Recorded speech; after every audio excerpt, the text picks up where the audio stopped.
He thought he was just rescuing a drowning woman. But that moment on the beach changed everything. What followed was not only love, but a home built on the simplest joys. Share your thoughts below. And don't forget to hit subscribe so you never miss the next story. The waves at Cannon Beach had been rough all morning, rolling higher than usual, their white crests crashing against the rocks with a steady roar. Ethan Walker had brought his 6-year-old daughter, Mia, for what was supposed to be a quiet day by the shore. A little sandcastle building, maybe flying the small kite she carried everywhere. But then he saw her, dark hair tangled in the surf, body limp, drifting where the water met the sand. His heart lurched without a second thought. He dropped his jacket, sprinted into the waves, and pulled her toward land. Mia's scream pierced the air. "Daddy, she's not moving." Her small hands clutched at his wet shirt, her eyes wide with terror. Ethan knelt in the cold sand, ignoring the sting of salt water dripping down his face. His chest pounded, his breath uneven, but his hands were steady as he tilted the stranger's head back, checked her airway, and began compressions. 1, 2, 3. Breathe. His voice shook as he barked for someone nearby to call for help, but his eyes never left the woman's pale face. Is she going to die? Mia's voice quivered, her tiny fist trembling against his arm. Ethan forced his own fear down. No, sweetheart, she's not. He prayed those words would hold true because he wasn't sure himself. His palms pressed against her sternum, rhythm relentless, every count a plea. Then suddenly a gasp. Water burst from her lips. Her body jolted as if startled awake. She coughed violently at first, then drew in a shaky breath. Relief crashed over Ethan like another wave. He fell back on his heels, chest rising and falling as if he just surfaced from the ocean himself. The woman blinked, dazed, her voice. What? What happened? Ethan steadied her by the arm. You were drowning, he said softly, though his words carried the weight of what could have been. You blacked out. I pulled you out. Mia edged closer, still clinging to Ethan, but unable to take her eyes off the stranger. Her little voice was almost a whisper. You scared me. The woman turned her head, her face pale but her gaze gentle. She reached out with trembling fingers, brushing Mia's hand as if it were the most natural thing to do. I'm sorry, sweetheart. I didn't mean to. Ethan draped a towel from his bag over her shoulders, his touch firm but careful. You should be checked at the lifeguard station, he said, his voice low. Protective. She nodded slowly, then looked at him as though remembering something vital. My name is Lauren, she murmured, her lips curving faintly despite the chill. And just like that, Mia slipped her small hand into Lauren's, gripping it tightly as if she had known her forever. Ethan glanced at the sight, his daughter's fragile trust meeting a stranger's weary strength, and something unspoken flickered in his chest on that windswept shore. With the tide pulling back and the gulls circling above, the three of them stood together, not yet knowing how much this single moment would change the rest of their lives. By the time the paramedics at the lifeguard station assured them Lauren would be fine, the sun had begun to dip behind the jagged cliffs of Cannon Beach. Ethan was gathering their things when Mia tugged at his sleeve, eyes shining with determination. Daddy, can she come to dinner with us? Her voice was innocent, yet carried a weight Ethan couldn't brush aside. He hesitated. It wasn't exactly what he'd planned for the evening. Their routine was simple, predictable, takeout in their small Portland apartment. Mia's drawings scattered across the table, the comfort of the ordinary. But Mia wouldn't let it go, her hand gripping his firmly. She needs food. You always say food makes everything better. Lauren started to protest, her tone gentle but distant. That's sweet, but I don't want to intrude. She looked so out of place, wrapped in the towel, damp hair clinging to her cheeks, yet there was a flicker in her eyes, almost like she wanted to say yes. Ethan scratched the back of his neck, his voice low. It's nothing fancy, just pasta. He surprised himself by adding, You'd be welcome. For a moment, silence hung between them, broken only by the crash of waves. Then Lauren nodded, her smile faint but real. 20 minutes later, she sat at their kitchen table, the towel replaced by one of Ethan's hoodies that swallowed her frame, sleeves falling past her wrists. The apartment smelled of garlic and tomatoes simmering on the stove. It wasn't much, a 2-bedroom rental with creaky floors and chipped paint, but it was warm, lived in, and filled with Mia's laughter. She proudly laid her crayon drawings in front of Lauren, explaining each dinosaur with dramatic flair. Lauren listened as if every scribbled line were a masterpiece, her smile soft, her attention unwavering. Ethan leaned against the counter watching. There was something striking about her, not just the dark hair still damp from the sea, but the way she leaned in close to Mia, the way she made his daughter's little stories feel important. He stirred the pasta, poured cheap red wine into mismatched glasses, and caught himself noticing how natural she looked sitting there, as though she belonged. When dinner was served, Lauren accepted the steaming bowl and glass of wine without complaint, lifting them with quiet gratitude. "This is wonderful," she said, her voice carrying more weight than the words themselves. Ethan gave a short laugh. "It's just pasta." But she shook her head. "No, it feels like home." For a while, the three of them ate together, conversation flowing in easy rhythms. Mia filled the room with chatter about school and her favorite books. Lauren asked questions, not politely but curiously, as though she genuinely wanted to know. And Ethan, he found himself listening to the sound of their voices intertwining, wondering how a stranger could slip so seamlessly into the spaces of his life. When the plates were cleared and Mia began to yawn, Lauren stood, pulling the oversized hoodie tighter around her. Outside, a sleek black car waited, its engine humming softly against the quiet street. She bent to hug Mia, her whisper tender. "Thank you for dinner, sweetheart."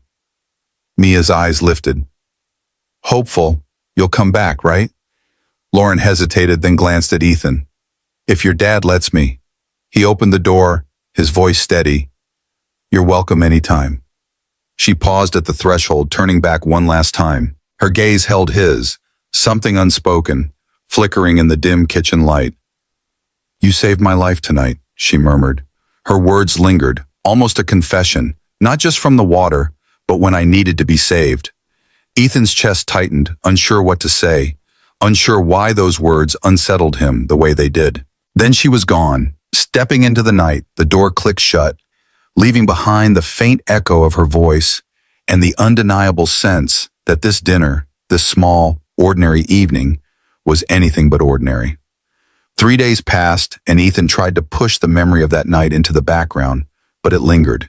The sound of Lauren's voice at his kitchen door, the way Mia had clung to her hand, the quiet weight of her words.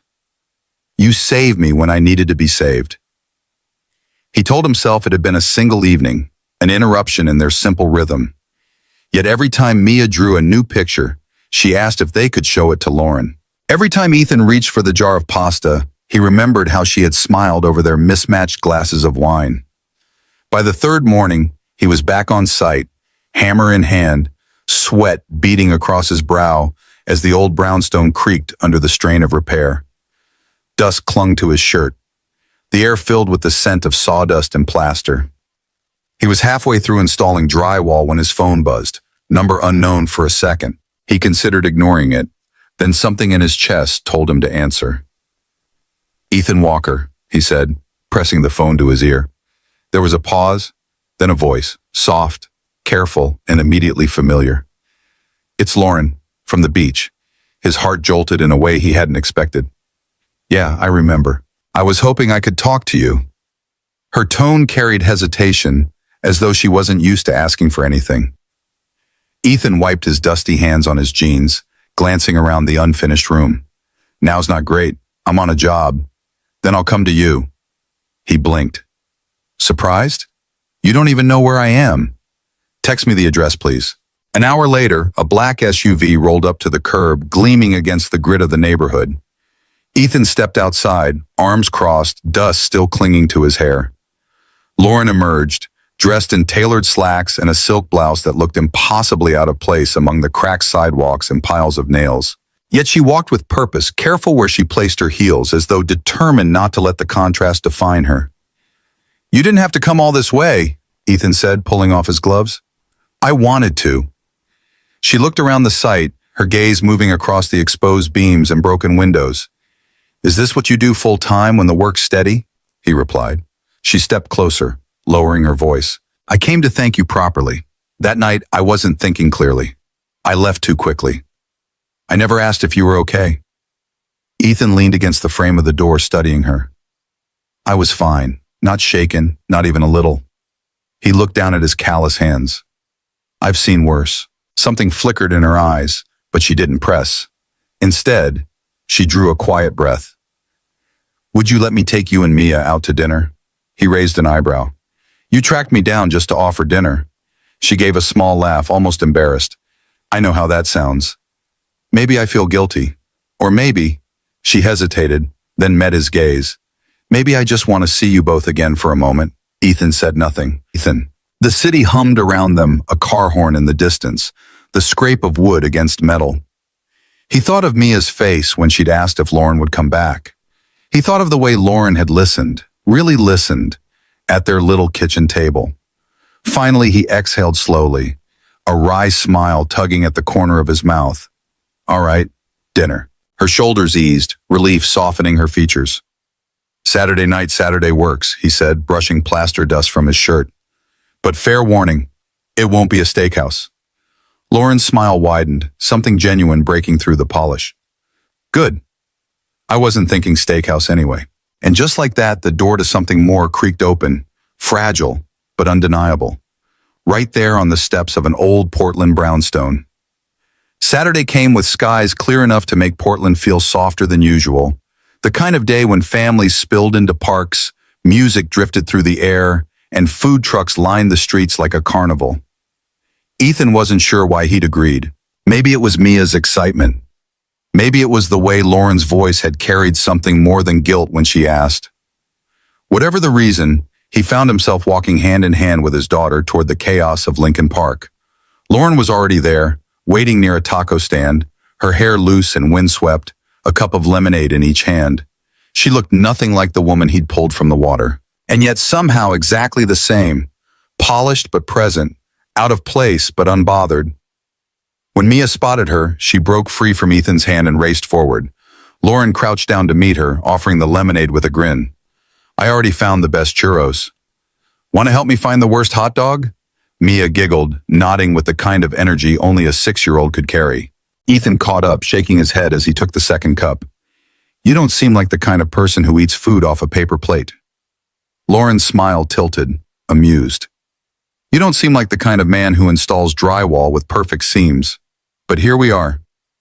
They moved through the rows together, sampling tacos, fries, sliders, and more. Mia leading the charge with wide eyes and sticky fingers. Every stand they stopped at. Mia insisted on a score out of 10. Lauren played along, dramatic in her delivery, declaring one taco a 6.5 because it dripped salsa on her sleeve, and another a 9 because it made her eyes water from spice. Ethan watched her laugh when Mia dared her to bite into a ghost pepper slider, her eyes watering as she fanned her face with the flimsy paper tray. For a moment, she wasn't the poised woman in designer clothes.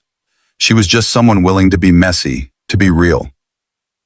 Later, after Mia ran off to chase bubbles with a crowd of kids near the fountain, Ethan and Lauren found a quieter spot beneath the string lights.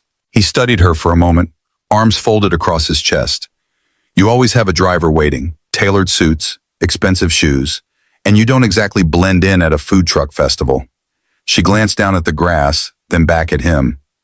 I didn't tell you the other night because I didn't want you to look at me the way most people do. Her voice softened. My father built hotels, a whole chain of them. When he died last year, he left everything to me. And suddenly, everyone stopped seeing me as a person and started seeing me as a bank account. The words hung heavy in the air.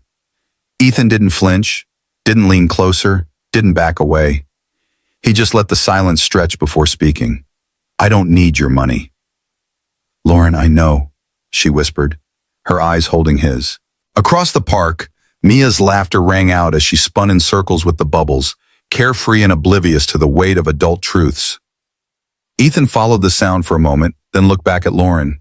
There was something in her gaze, a plea, maybe, or the quiet relief of finally being seen. The night wound down with sticky fingers, tired giggles, and a promise of churros to take home as Ethan lifted Mia into his arms, her head dropping to his shoulder. Lauren walked beside him, no longer the stranger he'd pulled from the ocean, not just the woman who'd sat at his kitchen table. She was something else now, something he wasn't ready to name, but couldn't ignore. And as the festival lights flickered against the dark, He knew this wasn't going to be the last time she asked to see them. The following Sunday, the three of them met again, this time at the Oregon Coast Aquarium. Mia had begged all week, clutching the crumpled brochure Lauren had given her at the food festival as if it were a golden ticket. She bounced on her toes at the entrance, tugging Ethan's hand while her eyes scanned the glass walls that shimmered with shifting blue light. Lauren arrived in sneakers and a navy coat, her hair pulled back into a braid that softened her usual elegance. She bent down to Mia's level, her voice warm. "I heard there's a giant octopus inside. Do you think we'll find it?" Mia gasped, nodding furiously, then pulled both adults toward the gates as though the sea itself couldn't wait. Inside the aquarium,